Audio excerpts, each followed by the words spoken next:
Pinamili. Ito na, may liwanag ang buhay. Lumapad na ang daan. Ano, ang ganda naman. Ganda ko. Ano ibig sabihin nun? Wait lang. Sumasayot kami ha. Sisihin mo si Lenlen. Kaya talaga, hindi ba itong kotse na to? Lagot. Lagot ako. Sabihin mo, Oo nga. Uy, ganda oh. Diyan yung bahay mo, POV. Tapos nagbabay ka dyan, puro tain ng kambing. Ano ba yan? Yeah. Ako. Ito na lang. Pag nilakad 10 minutes. Mga bestie, batid nyo naman sa mga boses namin, diba, na masaya kaming naglalakbay papunta dun sa rest house na aming nirent. Nagraradyo din kami dyan, bali 3 kaming sasakyan na convoy. Nagchichismisan kami sa radyo, kaya walang dull moment sa amin. Ano, hindi tayo nakabili ng mangga, saging. Babalik ng palengke, pabili na lang kayo. Kala nyo sasagutin ha? Ano?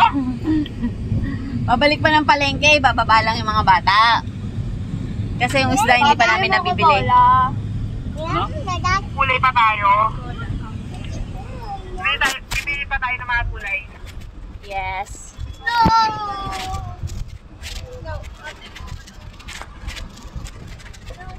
Hala, mas maliit Itong daan na binabaybay namin ay mismong papunta na dun sa rest house. Bali yung road ay medyo masikip, tipong one way lang siya. Pero dahil nga wala namang ganong establishment o mga bahayan sa gilid, pwede kang gumilid para mapadaan naman yung isang sasakyan. Ang daan dito ay mix. Merong rough road, meron naman na sementado. Kaya lang, ingat din kayo dito kasi maraming ang halaman sa gilid. Talagang magagasgasan yung sasakyan nyo kasi maraming yuko na halaman sa daan. Gas-gasang. Gas-gasang. Oh no! Gas-gasang sasakyan dito, pakitibag muna.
Patay tayo dyan.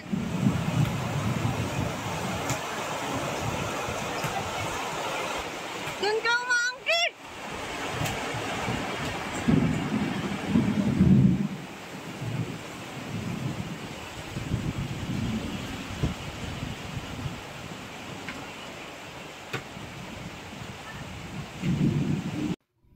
Eto mga bestie, dinner time na namin. This is our first night here. Tapos, medyo napansin lang namin sa kapaligiran, sa kitchen at sa ibang parte pa ng rest house na ito na medyo hindi na maintain maayos itong kapaligiran, yung kalinisan, ganyan. Sinabi naman namin sa owner at sabihin daw sa parang katiwala nila doon. But, ang sabi ko sa kanya, sa tingin ko po sir ay medyo kailangan ng general cleaning ata ng rest house. And hindi siya kayang solusyonan in just one snap or sa isang oras o ganyan. At kailangan talaga ng cleaning ng buong rest house. Nakunan ko na yan. Ayun na nga nga, lagay. Gusto kong bumili kanina. Dito ka rin. Oo. Wala tayong lagay. Yung sabi ng tayo namin sa Cebu, kompleto talaga. Mahiya ka talaga sa sobrang kompleto nila. Meron pa sila pampilit. Eh, hindi kami nagluto, puro umorder lang kami. Ano sila? Hindi namin alam. Talaga kuya, sobrang hindi. Yung mga iba, meron sila ang laki. Marami na mga pagkain. Mag-story time tayo habang naglilibot. So last night, ayun nga, medyo parang hindi kami nasiyahan dun sa lugar. Ang mali namin, hindi muna kami nag-inspect dun sa lugar bago kami nagbayad ng full. By the way, nag-down kami ng 5,000 pesos through GCash.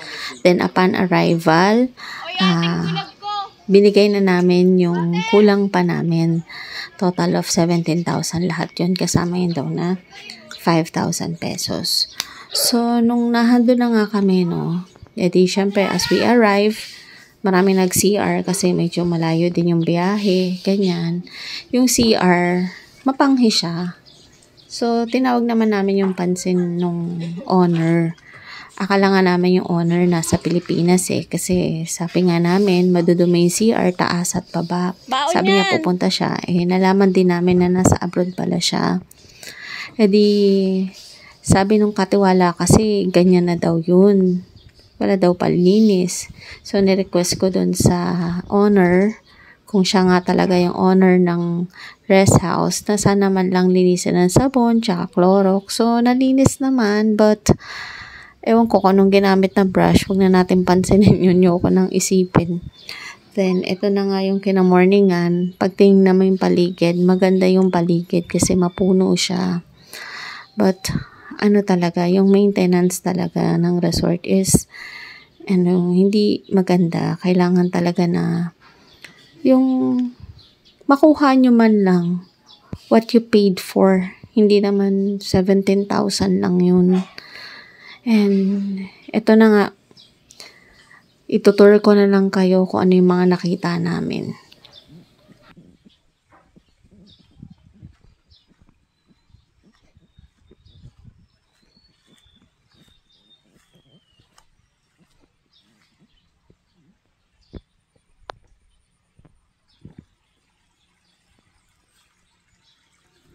Early morning, masarap sanang mag-swimming. Yung mga bata, yung mga teenagers, magsaya sila sa kagandahan ng paligid sana. But we decided na mag-early checkout kami. Pupunta sana kami sa ibang resort, naghahanap kami. Kaya lang, matagal din yung ginugugol na oras sa paghahanap online ng isang resort. Ito nga lang, rest house na to. It took months bago kami nag-decide na dito kami mananatili or mag-outing family. And ang dami naming iniisip, o kaya mag-Laguna na lang tayo, mura lang entrance fee, tapos may hot spring ka pa. But then again, parang sayang naman yung biyahe namin. So napagkasunduan naming lahat na total nasa Calatagan, Batangas naman kami. Why not we try na lang yung Little Boracay kung saan yung bangka hahatakin yung balsa para makapunta dun sa medyo malayo. Hindi naman gitna ng dagat pero medyo kalayuan. Sabihin na natin gitna kasi magbabangga kayo. Para ma-enjoy ng mga bata makakita ng starfish, ng sandbar. Wala kaming kabalak-balak mag Little Boracay. Though alam namin na sa Calatagan ay may Little Boracay. Kasi takot kami. Marami kasing kaming kasamang teenagers. Meron pang 3 years old, may 7 years old. So parang takot kami na sa tubig, baka may malunod, ganyan. But then, ayun na nga napagkasunduan namin. Sabi namin may life vest naman. So, try na namin. So, konting ingat na lang kasi may kids kami. Marami kaming bantayin. And, kung maglalaguna pa kasi kami, hassle. Eh di, ano na naman kami, bibiyahe kami papuntang Laguna. Pagod din, kawawa rin yung mga driver naming pinsan. Tapos pagpunta doon, sobrang nakakapagod, tapos mag-swim. So, yun na nga, nag-decide kaming magpuntang Little Boracay. A few minutes dyan sa lugar na yan, kasi kalatagan na yan eh. Then, nagpaalam ako doon sa owner and doon sa katiwala na early check-out kami. And we said talaga na we don't enjoy yung place. Wala kaming kabalak-balak na mag Little Boracay. Gusto lang namin magstay sa isang place and mag-swim dyan. Para, alam mo yun, bonding moments with cousins. Kasi kailangan yun eh, di ba? Yung, ano natin, yung mga bata, malapit ng magpasukan. So, pinapasyal na namin sila. And from here, may sinasabi kasi silang parang 5 minutes walk going dun sa beach. Nagpunta naman dun kami sa beach, but pag lumabas ka, dun sa likod, dyan yung daan, yan ang makikita mo. Basura, na hindi ka aya-aya sa iyong mata. And, siguro sa part 2, ilalagay ko yung daan papuntang beach para makita nyo yung what to expect. And bukod doon, medyo maulan din kasi. Kaya syempre, expect nyo lang maputi, ganyan. But yeah, pinangunahan ko na kayo, hindi namin nagustuhan yung dagat. Siguro it's the season or I don't know. Sabi ko, medyo parang yung dagat walang ganong alon. Parang Dead Sea yung dating niya. And makalat. From dun sa day na nagpunta kami, hindi namin alam kung may clean up doon or what. Pero, yeah, hindi namin na-enjoy. So, ito ay hindi para siraan itong resort na to or rest house. But, para na rin sa iba na gustong magstay dito na ganito yung expect mo. 'Di ba? Merong expectation versus reality, 'di ba? Ganito. And para hindi masayang yung pera nyo. Kaya ito, pinavlog ko para sa inyo. This is the transparency.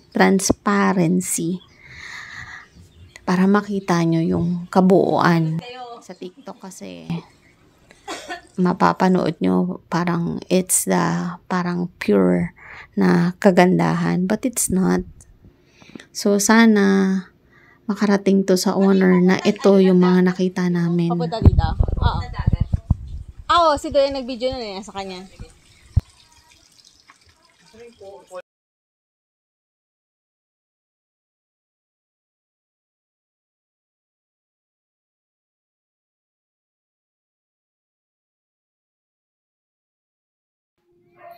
At 8:55 a.m., nakaayos na kami niyan. Konting tingin-tingin lang sa paligid kung may naiwan. Actually, may naiwan kami, bumalik na kami.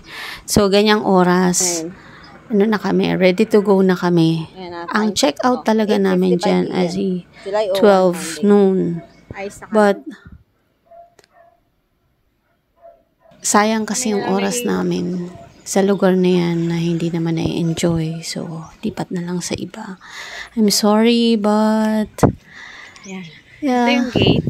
this is yung honest review, Yan, San Juan. honest vlogging para sa inyo. Yan. Ito po.